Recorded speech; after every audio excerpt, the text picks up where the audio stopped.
Hello and welcome to Stoner Story Time. I'm your host, HanoverrrFist. Tonight I'll be reading Chapter 10 of J.R.R. Tolkien's The Hobbit. It's been a minute since my last video. I've had a bit of a rough time of late. Mom's on hospice, and I'm back in eastern Washington helping her and her husband around the house and doing anything I can. I thought a distraction would be nice, and so it's Stoner Story Time. I hope you have access to join me. And tonight I'll be starting out with a bowl of tangy. Also got myself, I broke my old bowl, so I got a new one. I'm calling this the salad bowl because it's a pretty big monster. But cheers, and I hope you're having a good day.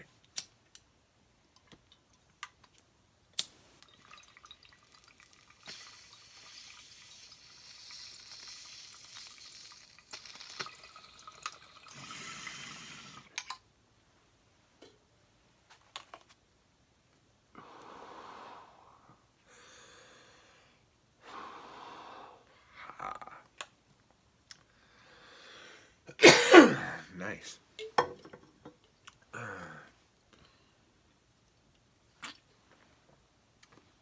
So when we left off last time, last year, dang, Bilbo and the dwarves were floating down the river in barrels. They reached chapter 10, and this is A Warm Welcome. Finally got a bookmark from a friend in a care package. Super dad man. Anyway, enough distractions and back to the story. Chapter 10, A Warm Welcome. The day grew lighter and warmer as they floated along. After a while, the river rounded a steep shoulder of land that came down upon their left. Under its rocky feet, like an inland cliff, the deepest stream had flowed lapping and bubbling. Suddenly the cliff fell away. The shore sank, the trees ended, then Bilbo saw a sight. The land opened wide about him, filled with the waters of the river, which broke up and wandered in 100 winding courses, or halted in marshes and pools dotted with isles on every side. But still a strong water flowed on steadily through the midst. And far away, its dark head in a torn cloud, there loomed the mountain. Its nearest neighbors to the northeast and the tumbled land that joined it to them could not be seen. All alone it rose and looked across the marshes to the forest. The lonely mountain. Bilbo had come far and through many adventures to see it, and now he did not like the look of it in the least. As he listened to the talk of the raftmen and pieced together the scraps of information they let fall, he soon realized that he was very fortunate ever to have seen it at all, even from this distance. Dreary as had been his imprisonment, and unpleasant as was his position, to say nothing of the poor dwarves underneath him, still he had been more lucky than he guessed. The talk was all of the trade that came and went on the waterways and the growth of the traffic on the river, as the roads out of the east towards Mirkwood vanished or fell into disuse, and of the bickerings of the lake men and the wood elves about the upkeep of the forest river and the care of the banks. Those lands had changed much since the days when dwarves dwelt in the mountain, days which most people now remembered only as a very shadowy tradition. They had changed even in recent years, and since the last news that Gandalf had had of them. Great floods and rains had swollen the waters that flowed east, and there had been an earthquake or two, which some were inclined to attribute to the dragon, alluding to him chiefly with a curse and an ominous nod in the direction of the mountain. The marshes and bogs had spread wider and wider on either side. Paths had vanished, and many a rider and wanderer too, if they had tried to find the lost ways across. The elf road through the wood which the dwarves had followed on the advice of Bjorn now came to a doubtful and little-used end at the eastern edge of the forest.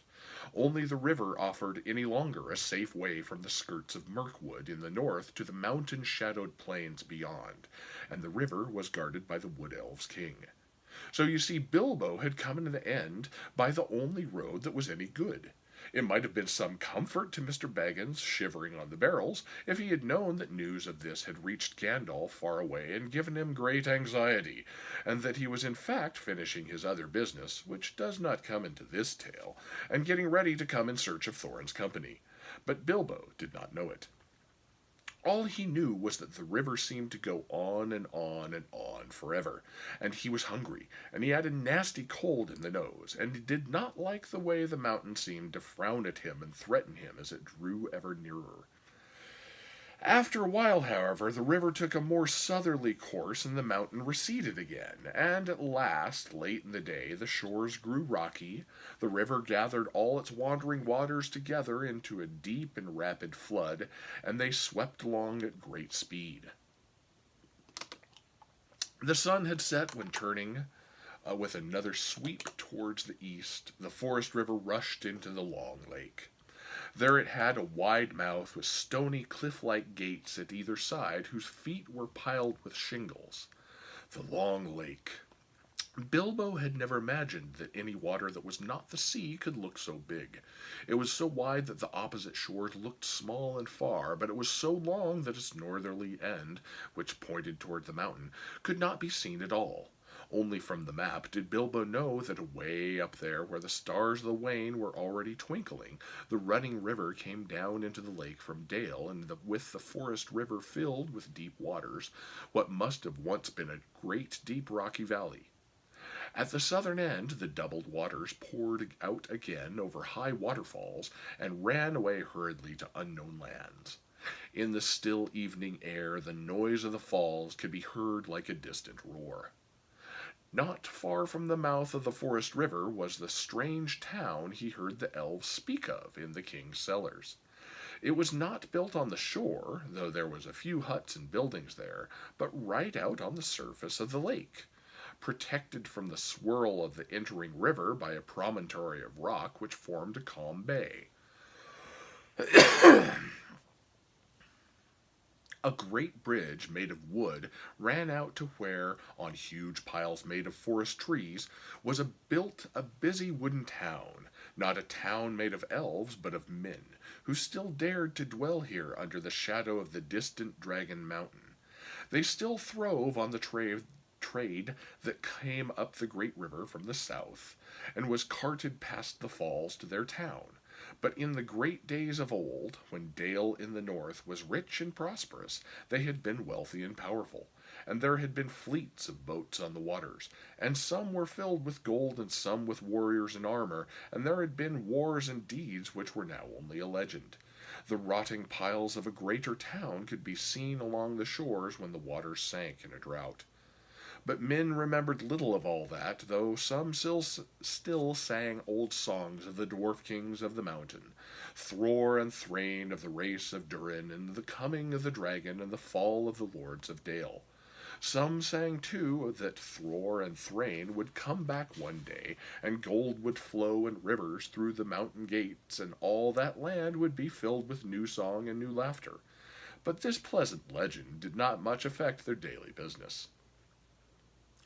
As soon as the raft of barrels came in sight, boats rowed out from the piles of the town, and voices hailed the raft steerers. Then ropes were cast and oars were pulled, and soon the raft was drawn out of the current of the forest river and towed away round the high shoulder of rock into the little bay of Lake Town. There it was moored not far from the shoreward head of the great bridge.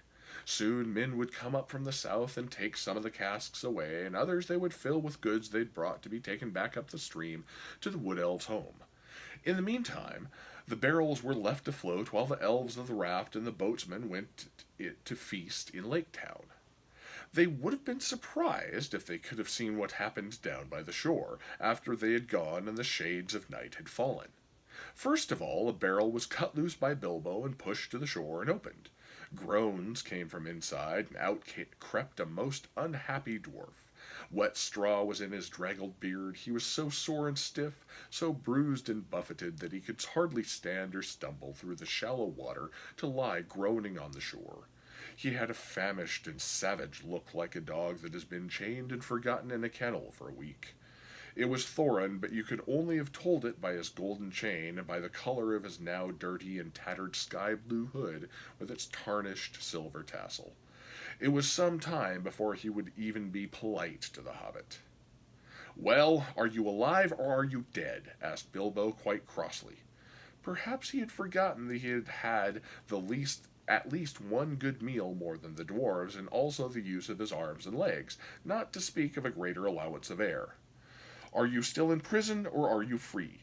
If you want food, and if you want to go on with this silly adventure, it's yours after all, and not mine. You had better slap your arms and rub your legs and try and help me get the others out while there's a chance." Thorin, of course, saw the sense of this, so after a few more groans he got up and helped the hobbit as well as he could. In the darkness, floundering in the cold water, they had a difficult and very nasty job finding which were the right barrels. Knocking outside and calling only discovered about 6 dwarves that could answer. They were unpacked and helped ashore, where they sat or lay, muttering and moaning. They were so soaked and bruised and cramped that they could hardly yet realize their release or be properly thankful for it. Dwalin and Balin were 2 of the most unhappy, and it was no good asking them for help. Bifur and Boffer were less knocked about and drier, but they lay down and would do nothing. Fili and Kili, however, who were young, for dwarves, had also been packed more neatly with plenty of straw and smaller casks, and came out more or less smiling, with only a bruise or two and a stiffness that soon wore off. "I hope I never smell the smell of apples again," said Fili. "My tub was full of it. To smell apples everlastingly when you can scarcely move and are cold and sick with hunger is maddening. I could not eat anything in the whole wide world for hours now, on end, but not an apple.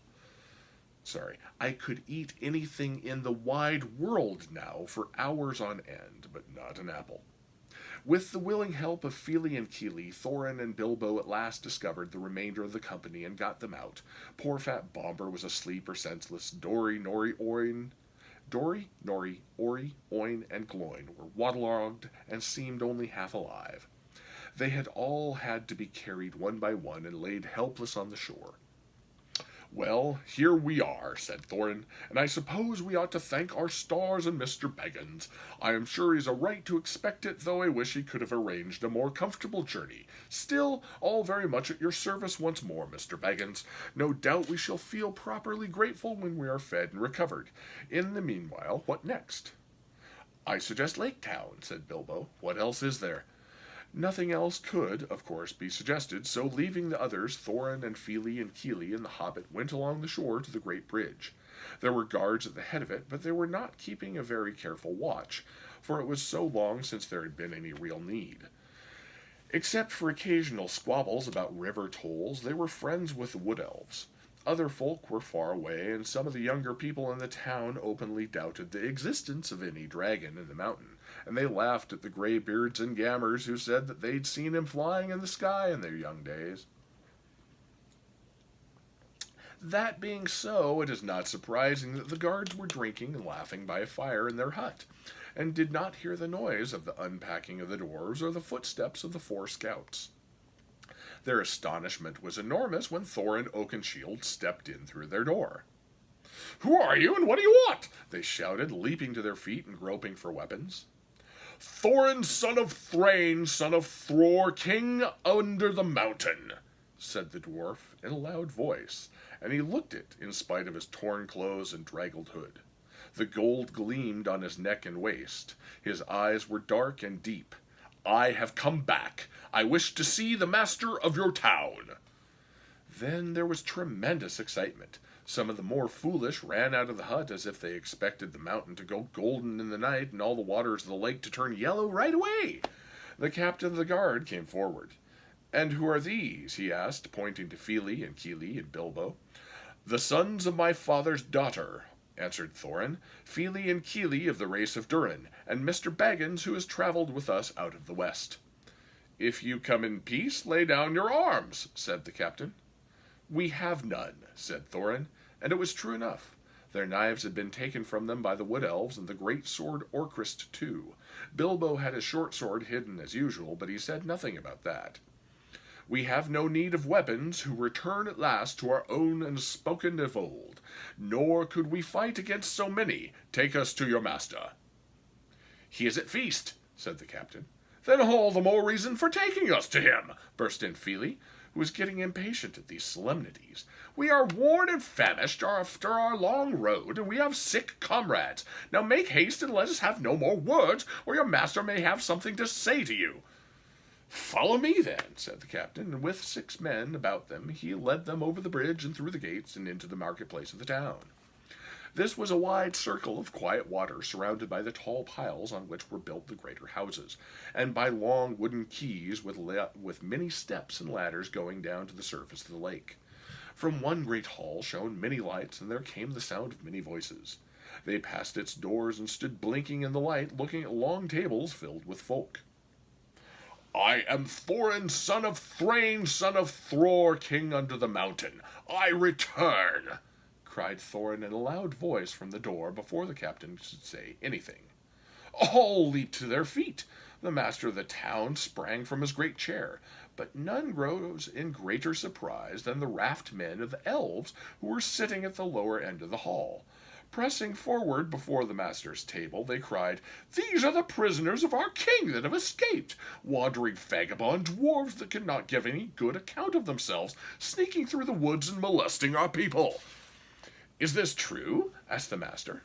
As a matter of fact, he thought it far more likely than the return of the king under the mountain, if any such person had ever existed. It is true that we were wrongfully waylaid by the elven king and imprisoned without cause as we journeyed back to our own land, answered Thorin, but Loch nor Ba may hinder us in the homecoming spoken of old, nor is this town in the wood elves' realm. I speak to the master of the town of the men of the lake, not to the raft men of the king. Then the master hesitated and looked from one to the other. The elven king was very powerful in those parts, and the master wished for no enmity with him, nor did he think much of old songs, giving to his mind to trade and tolls, to cargoes and gold, and to which habit he owed his position. Others were of different mind, however, and quickly the matter was settled without him. The news has spread from the doors of the hall like fire through all the town. People were shouting inside the hall and outside of it. The quays were thronged with hurrying feet. Some began to sing snatches of old songs concerning the return of the king under the mountain. That it was Thror's grandson, not Thror himself, that had come back did not bother them at all. Others took up the song and rolled it loud and high over the lake. The king beneath the mountains, the king of carven stone, the lord of silver fountains shall come into his own. His crown shall be upholden, his harp shall be restrung, his hall shall echo golden to songs of yore resung. The woods shall wave on mountains, and grass beneath the sun. His wealth shall flow in fountains, and the rivers golden run. The streams shall run in gladness, the lakes shall shine and burn. All sorrow fail and sadness at the mountain king's return. So they sang, or very like that, only there was a great deal more of it, and there was more shouting as well, as the music of harps and fiddles mixed up with it. Indeed, such excitement had not been known in the town in the memory of the oldest grandfather.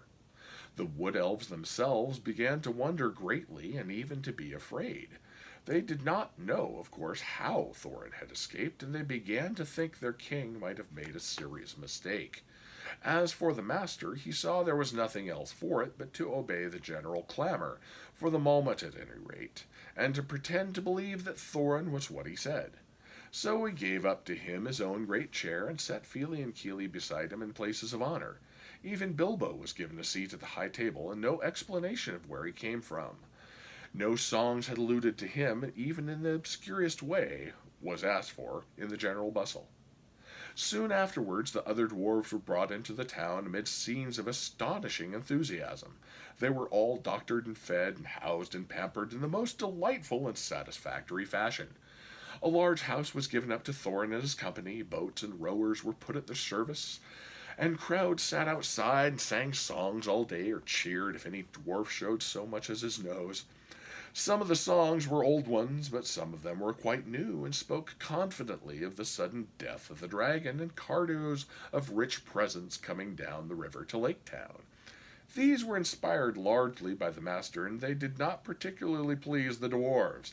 But in the meantime, they were well contented, and they quickly grew fat and strong again. Indeed, within a week they were quite recovered, fitted out in fine cloth of their proper colors, with beards combed and trimmed, and proud steps. Thorin looked and walked as if his kingdom was already regained, and Smog chopped up into little pieces. Then, as he had said, the dwarf's good feeling towards the little hobbit grew stronger every day. There were no more groans or grumbles. They drank his health, and they patted him on the back, and they made a great fuss of him, which was just as well, for he's not feeling particularly cheerful. He had not forgotten the look of the mountain, nor the thought of the dragon, and he had besides a shocking cold. For 3 days he sneezed and coughed, and he could not go out, and even after that his speeches at banquets were limited to "Thank you very much." In the meanwhile, the wood elves had gone back up to the forest river with their cargoes, and there was great excitement in the king's palace. I have never heard what happened to the chief of the guards and the butler.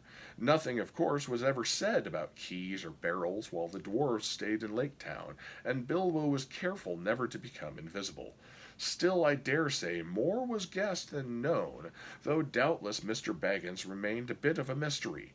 In any case, the king knew now the dwarves' errand, or thought he did, and he said to himself, "Very well, we'll see. No treasure will come back through Mirkwood without my having something to say in the matter, but I expect they will all come to a bad end and serve them right." He, at any rate, did not believe in dwarfs fighting and killing dragons like Smog, and he strongly suspected attempted burglary or something like it, which shows he was a wise elf and wiser than the men of the town, though not quite right, as we shall see in the end. He sent out his spies about the shores of the lake and as far northwards towards the mountain as they would go, and waited. At the end of a fortnight, Thorin began to think of departure.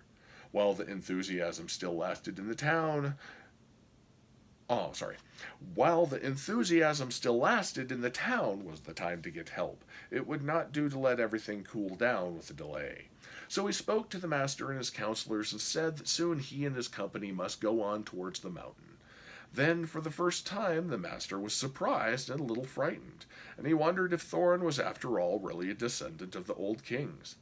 He'd never thought that the dwarves would actually dare to approach Smog, but believed they were frauds who would sooner or later be discovered and turned out. He was wrong. Thorin, of course, was really the grandson of the king under the mountain, and there is no knowing what a dwarf will not dare and do for revenge or the recovery of his own. But the master was not sorry at all to let them go. They were expensive to keep, and their arrival had turned things into a long holiday in which business was at a standstill. Let them go and bother Smog and see how he welcomes them, he thought. Certainly, O Thorin's Thrain's son, Thror's son, was what he said. You must claim your own. The hour is at hand spoken of old. What help we can offer shall be yours, and we trust to your gratitude when your kingdom is regained. So one day, although autumn was now getting far on and winds were cold and leaves were falling fast, 3 large boats left Lake Town laden with rowers, dwarves, Mr. Baggins, and many provisions. Horses and ponies had been sent round by circuitous paths to meet them at their appointed landing place. The master and his counselors bade them farewell from the great steps of the town hall that went down to the lake. People sang on the quays and out of windows. The white oars dipped and splashed, and off they went north up the lake on the last stage of their long journey. The only person thoroughly unhappy was Bilbo. So that's chapter 10. Like the previous chapters, I had a visual aid, a quilt piece of my mom's, I think it was back in '94. She called it Do-Si-Do, Squares Dancing Across the Color Wheel. With the way she was doing the color gradients and stuff. And yeah, this whole book series that I've been reading is dedicated to my mom because she read it to me when I was 7 and probably sparked my love for stories. So I hope your stories are going well and that you're having a great one. Tune in next time, whenever that may be, for Chapter 11 of The Hobbit. Cheers and good night.